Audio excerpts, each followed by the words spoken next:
Hello and welcome back to Blow Up the Team. Jeremy here today with Matt. Yo, what's up? Um, Today we're going to be doing. What's the Hey, hold on. What's the laughing about? I don't know. Yo, what's up? That was different from you. Spiced it up. I appreciated it. Yeah, real spicy. You tried. I appreciated it. Anyways, About as spicy as like table black pepper. fair enough. Fair. That's a valid point. Um, Still frazzled over that ESPN graphic that we were just looking Let's at, not but let's not get into we that. won't. That We was won't. that was that was dumb. It That was was big it dumb. was there will be a video coming out on that in the not too distant future. So I guess you have that to look out for. Um, but anyways, let's go ahead and get into the video. We're going to be doing the Patriots draft picks today and kind of grading how their 2020 draft went.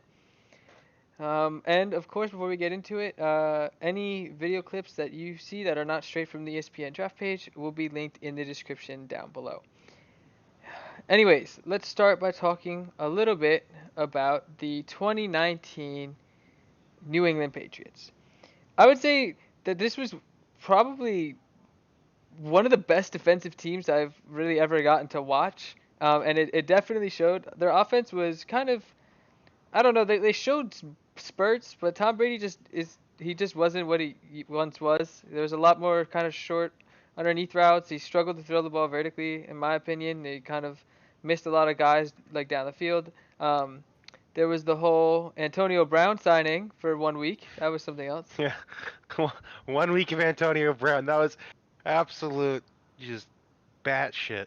Yeah, well, Just let's not pretend like he didn't have an insane week as well. Like, I really think that their offense could have looked much different with Antonio Brown on the roster, and it honestly, Tom Brady maybe would have been able to show something a little bit different of himself, but it just, I don't know. Even just passes like that just hung up in the air for a long time. Pass was kind of wobbly. It got where it needed to be, but he just wasn't that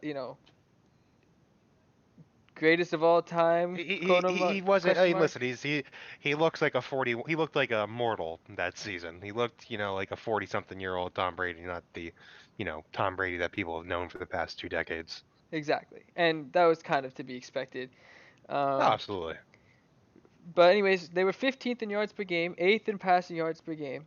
But I will say that there was quite a bit of that was kind of checked down to the running back, so that they have some because I believe they had oh, what's his name, Gordon, the other oh, Matt, help me please, Matt, help me please. This is embarrassing. This is embarrassing. With what? Sorry. Wide receiver Gordon, last name's Gordon.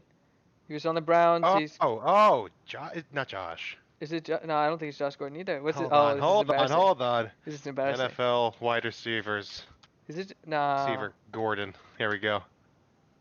Yeah, he was on the Browns. He Oh, was like nope, it's Josh Gordon. Josh Gordon. All right. I don't know why that didn't feel right. It just didn't feel. Anyways, they had some injury issues with him. He just never really quite got back into it. But I Gross. think with a healthier wide receiving core this year, hopefully they will have better weapons.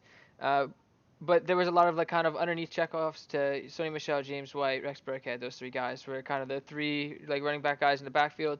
Um, but they were only 18th in rushing yards. They just didn't run the ball that often. Honestly, it's kind of what it felt like. It felt like whenever I was watching them run situation, it was just a check down to running back as opposed to a run play. So not too much to read into there, in my opinion. They were seventh in points per game, so it was still a productive offense. They were still putting up points, and obviously, if you're gonna go 12-4, you're gonna need a productive offense, and that is what they had. They did sign two new wide receivers, Marquise Lee and Demir Bird, uh, wide receivers 4 and 5. So trying to build some of that wide receiver depth. Now, it is notable that, of course, they did lose arguably greatest of all time in Tom Brady. I'm going to say arguably because I'm not trying to spark any controversy at all. I think that is a strong argument for it, and I'm just going to leave it at that. Um, but as of, what is it, 2 days ago now? Or is it 2 days ago? Or 3 days ago? Uh, 2 days ago. Yeah, 2 days This is the ago. problem when you stay up until like the early morning hours. You kind of lose. Days don't make sense anymore. Yeah, no, the timeline is a little messed in our heads. But they did sign Cam Newton, former 2015 MVP Cam Newton, to the replace Tom Brady, hopefully. if you're a Patriots fan. If you're not a Patriots fan, well then rest in peace. But if you are a Patriots fan, hopefully he's going to be able to kind of step in and fill those massive shoes that are going to be left behind. Now they did only sign him to a 1-year, $1 million contract with incentives up to $7.5 million. I think that makes a lot of sense for the team, with as injury prone as he has been, and kind of trying to see how he's going to fit into the system. Obviously, they've had Tom Brady and Bill Belichick combo for like 20 years, so there's going to be a little bit of a kind of feeling out period as they have a new quarterback in there that's going to have to get used to the system, and he's just got a completely different playing style than Brady did. But I think that the contract makes a lot of sense for both sides. I'm only harping on it because it is such a notable signing. He is going to be leading this team this year that, I'm going to be honest, probably has Super Bowl aspirations this year. So it's going to be interesting to see how he's able to perform. If he can stay healthy, honestly, I think that you're going to see like kind of a resurgence for Cam Newton. I think he's going to kind of get back to his old ways if he can stay healthy. The offensive line that the Patriots have, they built it strong, especially on the interior, and that's what Cam Newton was always lacking. It felt like he never really had an outstanding offensive line, and now he's got one. So I think that you could see a huge season from him. That's just my own personal opinion. But anyways, this is not about that. On to the defense. Quick recap. I said it was one of the best, and the numbers back that up. First in yards allowed per game. They allowed the least amount of yards per game in the league. Second in passing yards allowed, and sixth in rushing yards allowed. And they also allowed the least number of points per game this season. So an absolute stifling lockdown defense. It just honestly looked at times that there was almost like no point in putting the offense on the field because it felt like it was going to be a 3-and-out almost every time. That was the kind of defense that they had this season. They also they went out and they signed Bo Allen to start at nose tackle. He was on the Bucs last 2 seasons, I believe. He was an Eagle for a bunch of seasons before that. And then quick notable special teams movement. They did release legendary kicker Steven Gostkowski. Oh man, guy was around for ages. I didn't even realize how long he'd been around. 2006, wasn't it? Like last 14 years, something like that. Oh yeah, he's been around for quite a while. So as well as they traded away. Rob Gronkowski came out of retirement just to get traded to the Bucs to team up with Brady. So a little bit of a shift in an era, I think, up in New England. But I don't think that they're gonna really take that big of a step back if they take one at all. But let's talk about their future in the draft. They made 10 picks this year. Starting with, surprisingly enough, a defensive player. We got a safety out of Lenoir Rhyne. Is that what we said? Yep. Kyle Duggar. He is a physically gifted safety. He's got good speed, length, and size. He covers a lot of ground, and he's got the ability to match up with tight ends in coverage. He's a playmaker who has shown the ability to be a bit of a ball hawk.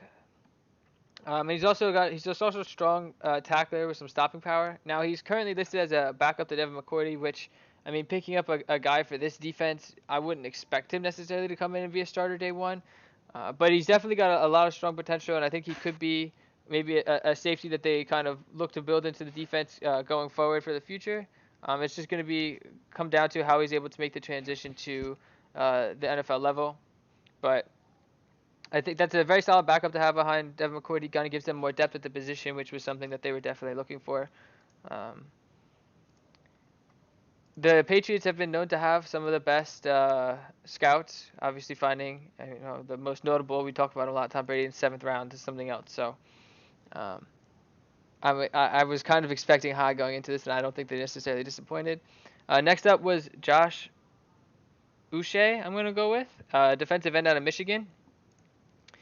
He was a bit undersized, but he has the ability. He's got long arms and has the ability to make an immediate impact in the pass rush. We've got potato quality on his sides. There we go. He has good initial quickness as well as closing speed, and he has a quick inside move and is showing improvement with his hand usage at the point of attack. So he's still kind of working on his counters and his ability to kind of have more than that just initial spurt, but even just that initial move, that jump off the line, he's got the potential to be very disruptive rushing the quarterback. He does need to work on his run defense a little bit, but he shows such an upside as a pass rusher. I would definitely expect for him to see the field in obvious pass passing situations where they need someone to kind of get at the quarterback. He is listed as a backup linebacker, but I would, like I said, obvious passing situations. Bill Belichick is one of the best defensive-minded coaches, and he knows how to use his players effectively. So I would expect to see him find some playing time this season. I know it sounds like I'm hyping up the Patriots a lot. I'm not a Patriots fan, by the way. I'm an Eagles fan, but um, you got to recognize you got to recognize the talent that's going on around you, and I think that the recognizing the greatness that was that this has been these last 20 years in New England is just something I feel like I have to do after they lost Tom Brady. But I'm trying to remind the world that this team isn't necessarily going to take a step back just because they lost him. Anyways, next up, another defensive pick. So the first three guys, they went defense here. Now, notably, there was not necessarily a first round pick. Not necessarily. There was not a first round pick. But I still feel like they are going to get some playing time out of these top guys here. Um, this gentleman, Anthony Jennings, outside linebacker out of Alabama. He's an excellent run defender who sets the edge well, and he just seems to always find the ball. He's unlikely to become an elite pass rusher, but he's got good quickness, power, and instincts. He's currently listed as a backup linebacker. Honestly, I wouldn't be surprised to see um, him kind of work in alongside of uh, Josh Uche, like we were talking about with the last pick, and he'll play rundowns, and Uche will play the passing downs. It's just they have complementary skills. One's a great run defender, and the other one is a great pass rusher. So they were kind of two guys to fill one position in that sense, but they just needed overall depth at the position anyway. So I think both of those guys make sense there. Now, Uche was listed as defensive end, but as I mentioned earlier, he is listed as a backup linebacker as well as Jennings. So both of these guys are expected to be part of the linebacking core, um, technically as backups, but I think that they will definitely see the field this season. Next up, the offense finally saw some love. We got Devin Asiasi. I don't know. How would you, Matt? Hello. So, uh, Yo, he wasn't looking. Oh, tragic. I know I'm looking at it. I'm just like not. I'm not sure. We're gonna go with Asiasi, cause or Asiasi. Whatever. Sure. Sorry, I apologize if I've just butchered your last name. Um, tight end out of UCLA. He's got good size, speed, and length, and he's athletic and shows promise as a route runner. He is a natural hands catcher with good body control, and he's fast enough to be able to create those mismatches in the linebacking core and stretch the field vertically. He does need to, add a little bit of strength to be able to block effectively, but he does get into position and fight hard when he is on those blocking assignments. He's currently listed as a tight end too, but I think that kind of long term that this is going to be a guy that they're looking to develop into a kind of a reliable guy for whoever the quarterback of the future is going to be, whether it's Cam Newton or somebody else. Somebody that they can kind of develop and will kind of be a safety valve option for that offense. Next up, we've got another tight end. This one out of Virginia Tech, Dalton Keene. He is kind of the opposite of the last pick we were talking about. He's versatile. He can line up all over the formation. He runs after the catch, but he's specifically a very solid blocker. He's not a big play threat. He still needs to work on his route running. He did have a surprising combine, and he has the tools to improve, but he's not necessarily that big play threat, that kind of natural pass catcher that Devin was. I'm just gonna call him Devin. I'm not gonna attempt that last name again. Um, but like I said, Keene is a very solid blocker. He's technically listed as a tight end 3, but I would expect these two guys, kind of similar to what I was talking about on the defensive side of football, I would expect them to kind of share the field when they need strong blocking or in a kind of a goal line or maybe a short yardage situation. I would expect Keene to come in and potentially be a blocker in that system, whereas Devin would more be likely to see the field if they needed that kind of safety valve option to run a kind of a short route. Next up is Steven Gostkowski's replacement, Justin Rarwasser. I'm gonna go with Rarwasser. He's a kicker out of Marshall. He's got good size and he's got good leg strength. He's to be able to kind of hit from long distance, and he's showed improved accuracy last season. Now he is replacing Steven Gostkowski, and so obviously he's got big shoes to fill. Um, but I mean, it makes sense if they Steven Gostkowski finally showed some weakness last season. I think he had an injury that forced him. He only played like 4 games, I think, or something like that. So they kind of needed a guy that they were going to be able to step in and kind of be that guy for them. I always say that you underrate. You don't think about having a kicker until you need a kicker to come through and he misses a kick, and then you're like, oh wow, we didn't know how well we had it. So I think that getting somebody that is going to be able to, he's going to perform an extremely valuable service, kicking those field goals, extra points, and so that is the way they looked here. Next up, we've got Michael Onwenu, offensive guard out of Michigan. He was when I was reading through some notes about him, he was quoted as being a quote massive guard. He's got great length and he can kind of just overwhelm defenders in the run game, as well as anchoring well in pass protection. He's not necessarily a great athlete, but he does fit well into a power scheme. But because of the fact that he's not such a great athlete, those kind of quicker, more athletic interior rushers could potentially cause him some issues. He's usually a right guard, but he could potentially switch if needed to at left guard. Um, Now he does not currently appear on the depth chart. I would say that their hope was that he can learn from Shaq Mason, and practice to become a depth chart filler in time.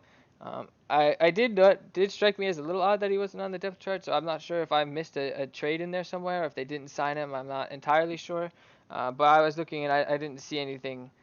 So it could just be that he's not quite NFL ready yet, but that they have a lot of hope for him going forward. Next up is Justin Herron, offensive tackle out of Wake Forest. Um, he has shown some power in his hands, and he's got kind of inconsistent footwork. He does set quickly and has shown flashes of being able to mirror in pass protection, but these picks were kind of later in the draft. I believe these were both in the 6th round, if I'm not mistaken. I can definitely check that. I don't know why I'm trying to do that off the top of my head. Yeah, both in the 6th round. So there's going to be a little bit more unknown about these guys. He mostly projects as a positional blocker in the run game, and he's currently listed as both the third string right tackle and right guard. So they kind of just needed some depth chart fillers, especially on the exterior of the offensive line, and that's kind of the way that they looked here. Next up, we've got Cash Maluia, inside linebacker out of Wyoming. He's slightly undersized, but he has excellent speed, and he covers a lot of ground in run defense, as well as reading the QB well in pass coverage. He has better than average ball skills and underneath coverage. But I would say that his biggest impact is likely to be on special teams. He's got all the tools and the mentality to be an impactful special teams player, which is something that is always valuable to have. Is this kind of solid guys in your special teams unit. He is currently listed as the backup linebacker behind Dante Hightower, but barring injury or just straight up fatigue, I would expect Dante Hightower to play almost every snap until either the game is completely sealed, or he's injured, or he's just too tired to play. And their final pick of the draft was Dustin Woodard, center out of Memphis.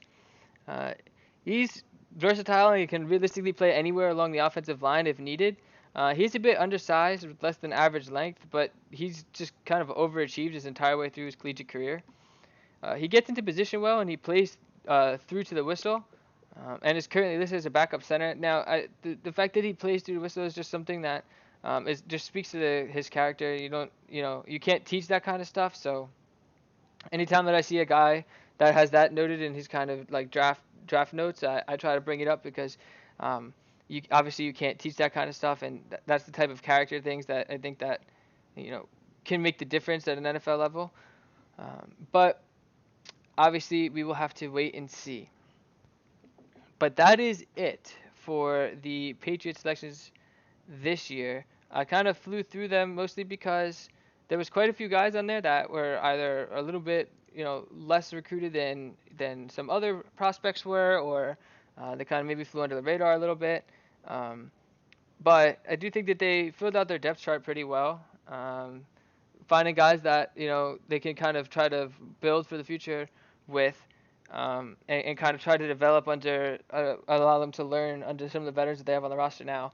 I mean, listen, when you have a team that was as well rounded as that Patriots team was, I think that their only notable kind of weakness, in my opinion, was that kind of wide receiving core, and they already addressed that with the trade for Mohamed Sanu last year, and they still have Julian Edelman, so it's going to be interesting to see, I think. Um, but I think that overall they've got a very solid roster top to bottom, so they were kind of unlikely to draft that game changer for their offense or defense in this draft unless they were to trade up and get a kind of a bigger name wide receiver. Excuse me, a bigger name wide receiver. But I think they did a good job. They filled out their depth charts where they needed to. They got guys that they can kind of try to develop for the future, and I think they positioned themselves well. Now, this grade is only for the draft. It's not including anything else that they did in the offseason. Um, but I think I'm going to go ahead and kind of give them a. I think I'm going to give them a B minus for the draft. I don't think they necessarily had a bad draft. I think that they filled in some holes that they were kind of in need of. I would have liked to have seen them maybe pick another one of those wide receivers in the first or second round. Just you know, uh, give somebody that the whoever their quarterback was going to be, because obviously they didn't know for sure it was going to be Cam Newton until earlier this week. But give whoever it was some weapons to throw to. But they did not choose to look that way. Um, and I think overall, like in terms of guys that will make impacts this year, the impacts that they will have, I think will, barring injury, be a little bit more limited. And I don't think that they really got that game changer. But I also don't think that they like completely missed either. I think it's kind of just they already have a solid roster. They didn't make a whole lot of changes to it. They're more looking to kind of just go out and compete again next year. And so I think that stacking some depth charts and kind of uh, giving those guys a chance to develop makes a lot of sense for them. So I think I'm going to slot them in at a B minus. Do you have an opinion, Matt? No, I think you got it about right. They didn't really draft anyone like, oh, this person's gonna be huge. And I mean, to be honest, how much of that do they need? Like, I agree offensively they need something, but overall, it's not definitely not one of the better drafts, but not one of the worst drafts. It's kind of it's just okay. I didn't Uh, think they did anything exceptionally well. They did exceptionally bad. yeah. I mean, I guess you could question having the best defense in the league, or if not the best, one of the like top two or three. Um, and then picking three defensive players with your first two picks in the draft. I guess you could question that, but Yeah, it's kind of questionable to me.